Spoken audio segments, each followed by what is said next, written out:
How long have you been with us, Melody? 29 years, is it? David Langston leaned back in his leather chair, his voice eerily casual. That's quite the accomplishment. 29 years and 362 days to be exact, I replied, my stomach nodding as I noticed the manila folder on his desk. In all my years at GRW Manufacturing, I'd never been called into a director's office on a Friday afternoon. Something was wrong. I'm Melody Reynolds, 61 years old, and until 5 minutes ago, I was the senior compliance officer at one of St. Paul's largest manufacturing companies. I've spent nearly 3 decades ensuring that GRW operated within legal parameters, documenting irregularities, and standing firm when others wanted easy solutions to complex problems. My pension was set to fully vest on Monday, just 3 days away. The milestone I'd worked my entire adult life for was within reach. David slid the folder across his polished desk. Due to budget constraints, we're letting you go. His eyes never met mine. Effective immediately. The room seemed to tilt slightly. Budget constraints?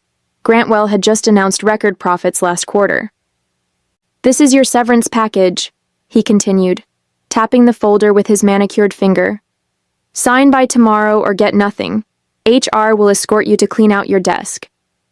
I should have felt anger, shock, perhaps even the urge to plead. Instead, a strange calm washed over me. This wasn't random. This was calculated, precisely timed to fall before my pension vested. Thank you for the opportunity, I said quietly, picking up the folder. I didn't open it. David looked surprised by my composure, perhaps expecting tears or protests. But I'd spent my career examining patterns, and this one was clear as day. I stood, smoothed my skirt, and walked out with my dignity intact. Janet from HR hovered awkwardly as I packed my personal items, the photo of my late husband Thomas, the potted plant my daughter had given me when she left for college 15 years ago, and the plaque I'd received for 25 years of service. I didn't take much. Most of what mattered couldn't fit in a cardboard box. I'm so sorry, Melody, Janet whispered, glancing nervously toward the security guard waiting to escort me out. This isn't right. It is what it is, I replied, but inside I knew better. This wasn't just wrong, it was potentially illegal. For the past 4 years, I'd been meticulously documenting financial irregularities that had accelerated since David joined the company. I'd sent detailed memos up the chain, flagged suspicious patterns, and even presented evidence of backdated reports. All of it had been dismissed, buried, or returned with instructions to focus on more pressing matters. As I walked through the lobby one last time, the security guard awkwardly held the door. Have a good weekend, Mrs. Reynolds, he said, clearly uncomfortable with his role in this charade. I nodded politely. I believe I will. The drive home felt surreal. 29 years of dedication ended with a manila folder and a cardboard box. The April rain tapped against my windshield as I navigated the familiar streets of St. Paul, Minnesota, past the cathedral where Thomas and I had married, beyond the school where our daughter had graduated, toward the modest home I'd maintained on my own since becoming a widow 12 years ago. I thought about the sacrifices I'd made for GRW, the missed recitals during those early years when I worked late to earn my promotions, the family vacations cut short when compliance emergencies arose, the countless evenings spent reviewing documentation that nobody else had the patience to examine. I'd given the company my prime years, believing in the security that my pension would eventually provide. When I pulled into my driveway, I sat quietly for a moment, allowing myself to feel the weight of what had happened. David Langston had been with the company just 6 months. He'd arrived with a reputation for streamlining operations, which typically meant cutting costs at any price. I'd known we would eventually clash when I refused to certify compliance on his latest cost-cutting initiative, a measure that skirted several regulatory requirements. What I hadn't anticipated was how quickly and ruthlessly he would move to eliminate me. Inside, I made myself tea and sat at my kitchen table, finally opening the severance package. The terms were insulting: 3 months' salary in exchange for waiving all rights to future claims against the company. No pension, no healthcare continuation, no acknowledgement of nearly 3 decades of service. Just a check and a legal trap designed to silence me. The document required my signature by 5 p.m. tomorrow. They were counting on fear and desperation to make me sign quickly, without consulting anyone. This wasn't standard practice. It was a targeted effort to rob me of what I'd earned. I set the papers aside and walked to my home office, where I kept my personal records. Behind a row of family photo albums sat a fireproof lockbox, my insurance policy. For 4 years, I'd been bringing home copies of troubling financial documents, keeping detailed notes of conversations, and saving emails that outlined patterns of misconduct. Not because I planned to use them, but because my professional instincts told me something wasn't right. I opened the box and reviewed its contents: loan applications with falsified data, quarterly reports with manipulated figures, emails instructing staff to backdate quality control certifications. It was all there, over 1,000 pages of evidence showing systematic fraud that had accelerated under David's direction. I'd reported every issue through proper channels, only to be ignored or sidelined. I reached for my phone, scrolling to a contact I hadn't called in years. Gregory Santos had been Grantwell's chief financial officer before leaving to work for the Securities and Exchange Commission. He'd always respected my diligence, even when others found it tedious. It's time, I thought, as my finger hovered over his name. The next morning, I woke with purpose.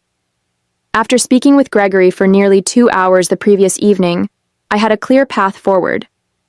I dressed carefully in the navy suit I reserved for important meetings, as if preparing for battle. In a way, I was. Gregory had listened intently as I outlined the situation and described the documentation I'd collected. His response was measured but resolute. This isn't just wrongful termination, Melody.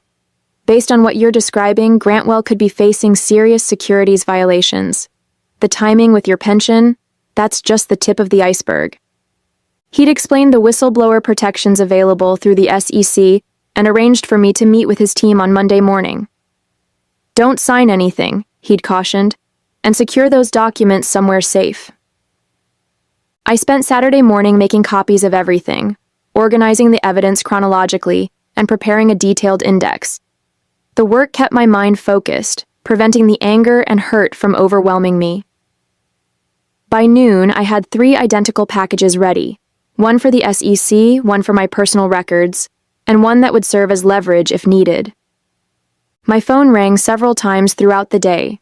Janet from HR, David Langston, even the company's general counsel. I let each call go to voicemail, listening to their increasingly urgent messages. Melody, we need that paperwork signed today. David's voice was tense. I can come by and pick it up if that helps. The legal counsel was more direct. Ms. Reynolds, it's imperative we receive your signed agreement before close of business. Failure to comply could jeopardize your severance package entirely. Their desperation confirmed what I already suspected. They knew they were vulnerable and wanted my silence secured before the weekend ended. At 4:30 p.m., my doorbell rang. Through the peephole, I could see David standing on my porch, his expensive suit looking out of place in my modest neighborhood. I didn't answer. Melody, I know you're in there, he called through the door. This is ridiculous. Just sign the papers and we can all move on. I watched silently as he eventually placed an envelope in my mailbox and returned to his luxury sedan. Only then did I retrieve it, another copy of the same agreement, with a handwritten note. Final opportunity. Sign by 9 a.m. Monday. That evening, my daughter called for our weekly chat.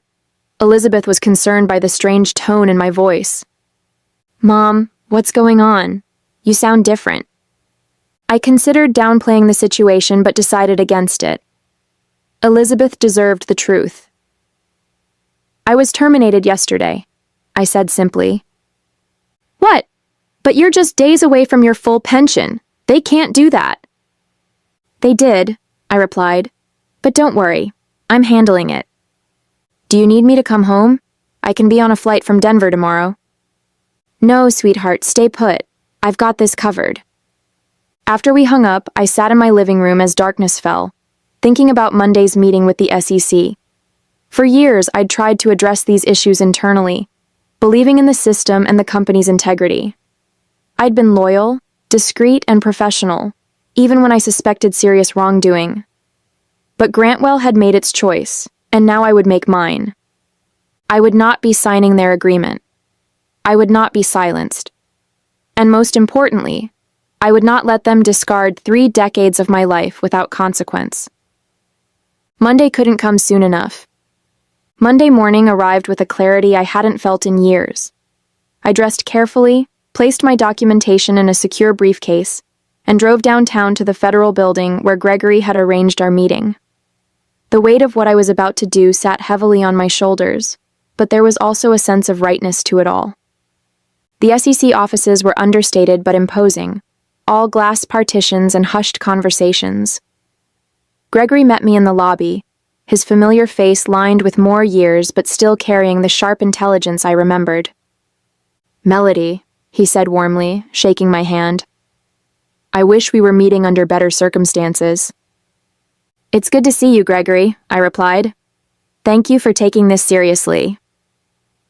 He led me to a conference room where 2 other investigators waited: Angela Brennan, a senior enforcement attorney, and James Weston, a forensic accountant.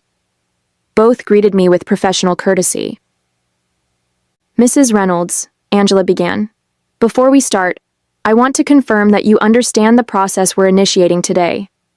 Once you share this information with us, an investigation becomes official. There's no turning back." I nodded. "I understand completely." For the next 3 hours, I walked them through my documentation. The irregular financial reporting I'd first noticed 4 years ago, when shipments didn't match invoices. The quality control certifications that had been backdated after products had already been shipped. The pattern of revenue manipulation that had intensified in recent quarters, particularly after David Langston's arrival. James examined the financial documents with growing concern. "These discrepancies aren't small," he noted. "The company has been systematically overstating revenues by at least 18% for the past 2 years. That's securities fraud." "And you reported these issues internally?" Angela asked. "Multiple times," I confirmed, showing them copies of my memos and emails. Each time I was told the issues were being addressed or that I was misinterpreting the data. When David joined 6 months ago, my concerns started being rerouted to his office where they disappeared entirely. Gregory leaned forward. "And you believe your termination was directly related to these reports?" "Without question. The timing, 3 days before my pension vested, makes it obvious. But more than that, I had recently flagged several major issues with David's latest cost-cutting initiative. He needed me gone before I could escalate further." As our meeting concluded, Angela outlined the next steps. "We'll need your formal statement, then we'll begin our investigation, which typically remains confidential until we determine whether enforcement action is warranted." "How long will that take?" I asked.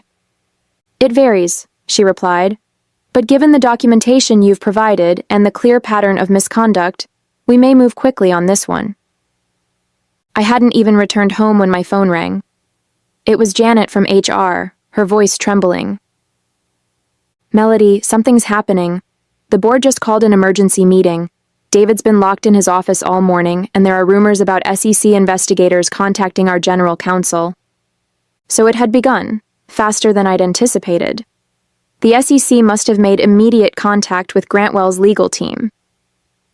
"I'm not surprised," I said calmly. "Did you—" Janet hesitated. "Melody, did you report something?" "I simply did what I should have done years ago," I replied. "What's happening with my pension paperwork?" "That's why I'm calling. The executive committee is reviewing your termination. They've put everything on hold until further notice." An hour later, my phone rang again. This time, it was William Hargrove, the chairman of the board, a man who had barely acknowledged my existence during our few previous interactions. "Ms. Reynolds," he said, his typically confident voice sounding strained. "We seem to have a situation that requires your input. Would you be willing to come to the office tomorrow morning to discuss matters? I'm afraid that won't be possible, Mr. Hargrove, I replied. Any discussions should include my attorney and potentially representatives from the Securities and Exchange Commission. I'm sure you understand. The silence on the other end was profound. Finally, he cleared his throat. I see. Perhaps we can arrange something more formal, then. As I hung up, I felt no satisfaction, only a deep weariness at the necessity of it all. I had never wanted to be a whistleblower. I had only wanted to do my job with integrity and retire with the security I'd earned. But Grantwell had forced my hand, and now we would all face the consequences. My phone continued to ring throughout the evening, colleagues seeking information, executives attempting damage control. I answered none of them. The time for private conversations had passed. Now everything would happen in the light. By Wednesday morning, the storm had fully broken. Local business publications ran headlines about an SEC investigation into Grantwell Manufacturing, sending the company's stock into a tailspin. Financial analysts who had praised David's efficiency measures just weeks ago now questioned the integrity of the company's entire reporting structure. I received a formal letter from Grantwell's legal department, withdrawing my termination notice and placing me on administrative leave with full benefits pending an internal review. It was a transparent attempt to mitigate damages coming far too late. At 10 a.m., my attorney Barbara Reynolds, no relation, but the coincidence amused us both, accompanied me to a meeting at Grantwell's headquarters. The same security guard who had escorted me out on Friday now nodded respectfully as we entered. The atmosphere in the building was tense, with employees huddled in whispered conversations that stopped abruptly when we passed. We were shown to the main boardroom, where William Hargrove waited with the company's outside counsel and 3 other board members. David Langston was conspicuously absent. Thank you for coming, Ms. Reynolds, William began, seeming to have aged years in just a few days. We've initiated a comprehensive internal investigation into the concerns you've raised. Barbara spoke before I could respond. Let's be clear about something, Mr. Hargrove. Ms. Reynolds didn't suddenly raise these concerns after her termination. She documented and reported them repeatedly over a period of 4 years, as her job required her to do. The company's decision to ignore those reports, and then to terminate her days before her pension vested, speaks volumes. William shifted uncomfortably. Yes, well, that's part of what we're investigating. I want to personally assure Ms. Reynolds that her termination has been rescinded. We consider her an employee in good standing with all benefits intact. Including my pension? I asked directly. Of course, he replied quickly. In fact, we're prepared to offer you a consulting role after your retirement, which you can begin immediately if you wish. We value your expertise and— My client isn't making any decisions today, Barbara interrupted, and any discussion about future arrangements should be preceded by a full accounting of how her previous concerns were suppressed. The meeting continued for another hour, with the board members attempting to distance themselves from both David's actions and the financial irregularities I'd documented. They painted themselves as victims of misinformation, expressing shock and disappointment at the apparent misconduct. I remained mostly silent, letting Barbara handle the legal maneuvering while I observed their body language. These were people I'd worked alongside for years, yet they'd never noticed me. Not really. Now they couldn't look away, their expressions a mix of fear and newfound respect. As we prepared to leave, William made one final appeal. Melody, we're hoping you might consider speaking with the SEC investigators about the corrective actions we're taking. Your support would be invaluable.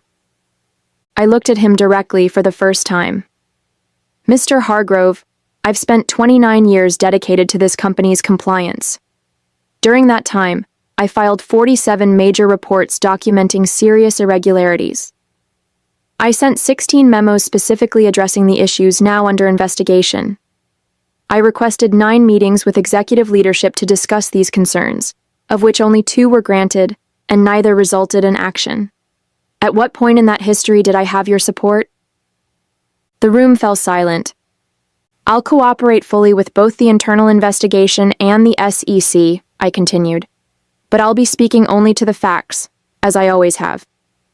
Whether those facts support or damage Grantwell will depend entirely on what you do next, not what you say in this room. As Barbara and I walked out, she whispered, "That was perfectly stated."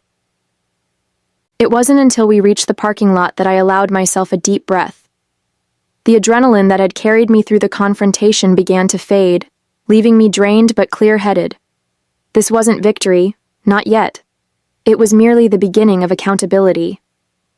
"What happens now?" I asked Barbara as we stood beside our cars. "Now?" She smiled slightly. "Now they scramble to save what they can while the investigation continues. But make no mistake, Melody, they're terrified of you." I shook my head. "They're not terrified of me, they're terrified of the truth. There's a difference." Barbara nodded thoughtfully. "There is indeed. And that difference is why you'll win this, regardless of how it plays out." As I drove home, I wondered what Thomas would have thought of all this. My late husband had always encouraged my meticulous nature, even when others found it frustrating. "Your attention to detail isn't a quirk, Melody," he'd say. "It's a superpower." Perhaps he'd been right all along. By Friday, exactly 1 week after my termination, the story had evolved into a full-blown corporate scandal. The SEC had issued formal requests for information from Grantwell, and an internal memo from William Hargrove announced David Langston's immediate suspension pending investigation.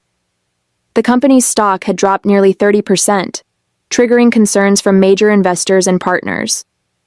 I was no longer just Melody Reynolds' overlooked compliance officer. Business journals now referred to me as a whistleblower and the woman who exposed Grantwell. The sudden attention was uncomfortable, but I remained focused on the process, working closely with the SEC investigators who now had offices set up in a separate building near Grantwell's headquarters. The evidence I'd provided had opened many doors, but the investigation was revealing even more troubling patterns. Gregory called to update me on their progress. "Melody, it's worse than we thought," he said, his voice grave. "The financial manipulation goes back at least 5 years, predating Langston. He accelerated it, but he didn't start it." "I suspected as much," I replied. "There were irregularities I couldn't fully document because I couldn't access certain executive-level reports." "Well, we can access them now," Gregory continued. "And they tell a story of systematic fraud designed to inflate the company's value. The board is claiming ignorance, but at least 3 members had to have known. They signed off on key transactions. This news should have vindicated me, but instead, it left me feeling hollow. The company I'd dedicated my life to had been corrupted at levels even I hadn't fully comprehended. The people I'd trusted with my concerns had been actively participating in the very fraud I was reporting. That afternoon, I received a call from Elizabeth. Her voice was tight with anger. "Mom, have you seen the news? They're trying to discredit you." I hadn't. I'd been avoiding media coverage, focusing instead on the official proceedings. "What are they saying?" I asked calmly. "That Grantwell executive, Langston, gave an interview claiming you had performance issues and were bitter about being passed over for promotion. He's making it sound like you're retaliating because of personal grievances." I wasn't surprised. It was a predictable defense strategy: attack the whistleblower's credibility rather than address the allegations. "It doesn't matter, Elizabeth," I assured her. "The evidence speaks for itself. My performance reviews have been exemplary for 29 years. They can't rewrite that history now." But David was trying to do exactly that. By that evening, several news outlets had picked up his narrative, questioning my motives and suggesting I had manipulated documentation to frame him. It was a desperate move from a desperate man, but it still stung to see my integrity questioned so publicly. Barbara called immediately. "Don't respond to any of it," she advised. "The SEC will issue a statement tomorrow clarifying your whistleblower status and the credibility of your evidence. Let the official channels handle this." I wasn't planning to respond, I told her, but I am going to do something else. The next morning, I drove to my local bank and asked to speak with the manager, Tracy Ferguson. I'd known her for years as she handled most of Grantwell's local banking transactions. "Melody," she greeted me warmly. "I've been following the news. How are you holding up?" "I'm fine, Tracy, but I need access to my safe deposit box." Inside the private room, I opened the box and removed a sealed envelope I'd placed there 3 years ago. It contained copies of email exchanges between David's predecessor and 2 board members, discussing ways to manage financial appearances during a critical acquisition period. I had found these accidentally while archiving old emails, and something had told me to secure them separately from my other documentation. I hadn't included these in my initial SEC report because they weren't directly related to the current issues. But now, with David attempting to undermine my credibility, they provided crucial context showing that the problematic practices predated my concerns about him specifically. I called Gregory immediately. "I have something you need to see," I told him. "It changes the narrative completely." As I drove to meet him, I felt no satisfaction, only certainty that the full truth would now emerge, regardless of who it implicated. The emergency board meeting was called for Monday morning, 10 days after my termination and 7 days after the SEC investigation became public.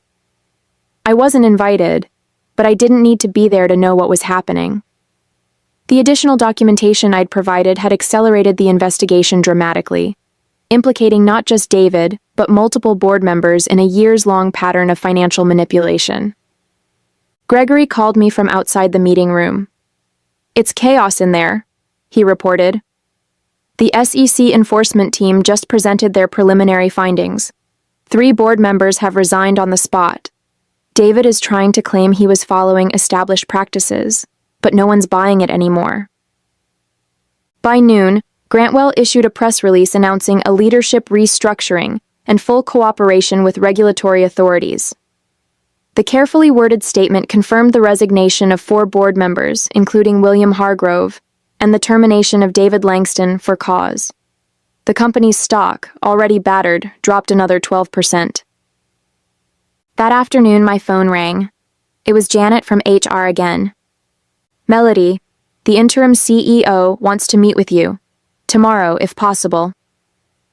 The interim CEO was Patricia Donovan, the former chief operating officer who had always treated me with professional respect, if not warmth. I agreed to the meeting but insisted it take place at my attorney's office. When Patricia arrived the next day, she looked exhausted but determined. "Melody, I won't waste time with pleasantries," she began. "The company is in crisis, and you're at the center of it. Not because you did anything wrong, but because you were the only one who consistently did what was right." She slid a folder across the table, eerily similar to the termination paperwork David had presented just 11 days earlier. "This officially rescinds your termination, reinstates your employment retroactively, and confirms your full pension vesting," she explained. "It also includes an additional compensation package recognizing the difficulties you've experienced." I opened the folder. The compensation package included a sum equal to 5 years of my salary, full healthcare coverage for life, and a formal apology from the board. "We're also establishing a new corporate ethics division," Patricia continued. "We'd like you to help design it, as a consultant, after your retirement. Your experience is invaluable." I closed the folder without commenting on the offer. "And David Langston?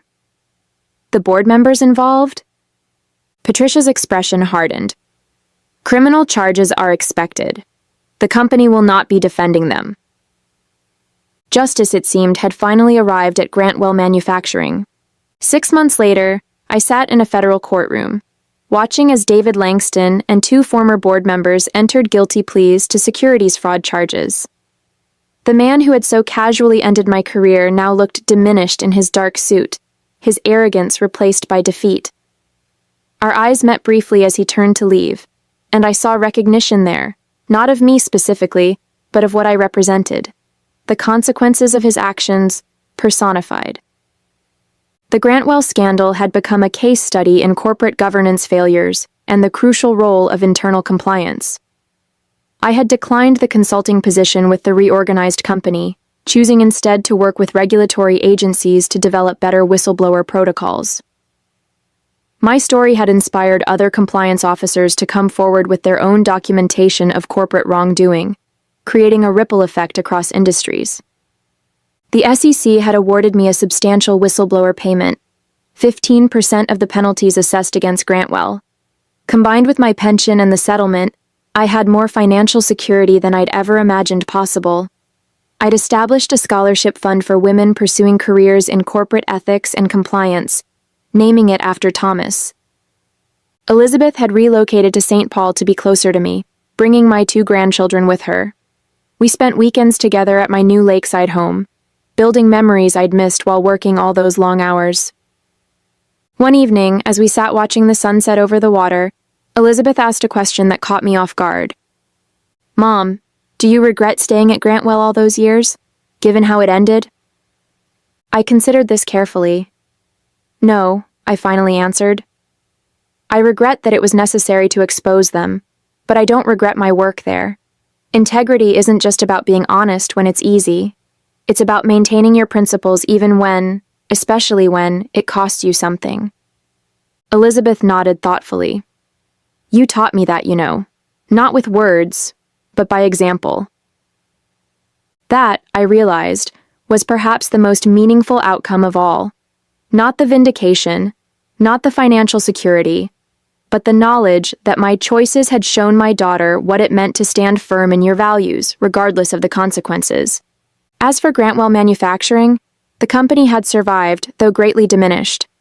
The new leadership had implemented stringent compliance protocols and transparent reporting practices. They still sent me their annual reports, perhaps as a reminder, perhaps as an apology. I read them carefully, noting the improved practices with professional satisfaction. Some might see my story as one of revenge, but I've never viewed it that way. I simply did what I had always done, documented the facts, reported the truth, and stood by my findings. The difference is that this time, finally, others were forced to listen.